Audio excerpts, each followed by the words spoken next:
اور اے آدم، تم اور تمہاری بیوی بہشت میں رہو سہو، اور جہاں سے چاہو اور جو چاہو نوش جان کرو، مگر اس درخت کے پاس نہ جانا ورنہ گناہگار ہو جاؤ گے۔ تو شیطان دونوں کو بہکانے لگا تاکہ ان کی شرم گاہیں جو ان سے پوشیدہ تھیں ان پر کھول دے، اور کہنے لگا کہ تم کو تمہارے پروردگار نے اس درخت سے صرف اس لیے منع کیا ہے کہ تم فرشتے نہ بن جاؤ یا ہمیشہ جیتے نہ رہو۔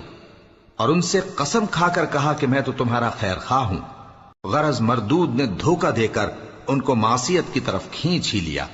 سو جب انہوں نے اس درخت کے پھل کو کھا لیا تو ان کی شرم گاہیں کھل گئیں، اور وہ بہشت کے درختوں کے پتے توڑ توڑ کر اپنے اوپر چپکانے اور سطر چھپانے لگے۔ اور ان کے پروردگار نے ان کو پکارا کہ کیا میں نے تم کو اس درخت کے پاس جانے سے منع نہیں کیا تھا اور جتا نہیں دیا تھا کہ شیطان تمہارا کھلم کھلا دشمن ہے؟ دونوں عرض کرنے لگے کہ پروردگار، ہم نے اپنی جانوں پر ظلم کیا، اور اگر تو ہمیں نہیں بخشے گا اور ہم پر رحم نہیں کرے گا تو ہم تباہ ہو جائیں گے۔ فرمایا تم سب بہشت سے اتر جاؤ، اب سے تم ایک دوسرے کے دشمن ہو، اور تمہارے لیے ایک وقت خاص تک زمین میں ٹھکانا اور زندگی کا سامان کر دیا گیا ہے۔ فرمایا کہ اسی میں تمہارا جینا ہوگا اور اسی میں مرنا، اور اسی میں سے قیامت کو زندہ کر کے نکالے جاؤ۔ اور ہم ہی نے زمین میں تمہارا ٹھکانہ بنایا اور اس میں تمہارے لیے اسباب معیشت پیدا کیے، مگر تم کم ہی شکر کرتے ہو۔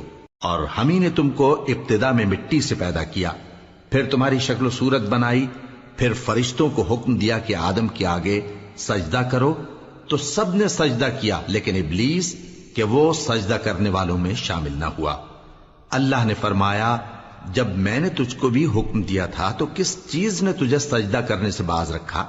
اس نے کہا کہ میں اس سے افضل ہوں، مجھے تو نے آگ سے پیدا کیا ہے اور اسے مٹی سے بنایا ہے۔ فرمایا تو بہشت سے اتر جا، تجھے شایع نہیں کہ یہاں تکبر کرے، پس نکل جا کہ تو ذلیل لوگوں میں سے ہے۔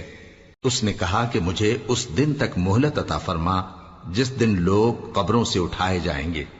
فرمایا اچھا، تجھ کو مہلت دی جاتی ہے۔ بولا کہ مجھے تو نے گمراہ کیا ہی ہے، میں بھی تیرے سیدھے رستے پر ان کو گمراہ کرنے کے لیے بیٹھوں گا، پھر ان کے آگے سے اور پیچھے سے اور دائیں سے اور بائیں سے، غرض ہر طرف سے آؤں گا، اور تو ان میں اکثر کو شکر گزار نہیں پائے گا۔ اللہ نے فرمایا نکل جا یہاں سے پاجی مردود، جو لوگ ان میں سے تیری پیروی کریں گے میں ان کو اور تجھ کو جہنم میں ڈال کر تم سب سے جہنم کو بھر دوں گا۔ اے بنی آدم، ہم نے تم پر پوشاک اتاری کہ تمہاری شرم گاہوں کو چھپائے اور تمہارے بدن کو زینت دے، اور جو پرہیزگاری کا لباس ہے وہ سب سے اچھا ہے۔ یہ اللہ کی نشانیاں ہیں تاکہ لوگ نصیحت حاصل کریں۔ اے بنی آدم، دیکھنا کہیں شیطان تمہیں بہکا نہ دے، جس طرح تمہارے ماں باپ کو بہکا کر بہشت سے نکلوا دیا اور ان سے ان کے کپڑے اتروا دیے تاکہ ان کے ستر ان کو کھول کر دکھا دے۔ وہ اور اس کے بھائی بند تم کو ایسی جگہ سے دیکھتے رہتی ہیں جہاں سے تم ان کو نہیں دیکھ سکتے۔ ہم نے شیطانوں کو انہی لوگوں کا رفیق بنایا ہے جو ایمان نہیں رکھتے۔ اور یہ لوگ جب کوئی بے حیائی کا کام کرتے ہیں تو کہتے ہیں کہ ہم نے اپنے بزرگوں کو اسی طرح کرتے دیکھا ہے، اور اللہ نے بھی ہم کو یہی حکم دیا ہے۔ کہہ دو کہ اللہ بے حیائی کے کام کرنے کا تو حکم نہیں دیتا۔ کیا تم اللہ کی نسبت ایسی بات کہتے ہو جس کا تمہیں علم نہیں؟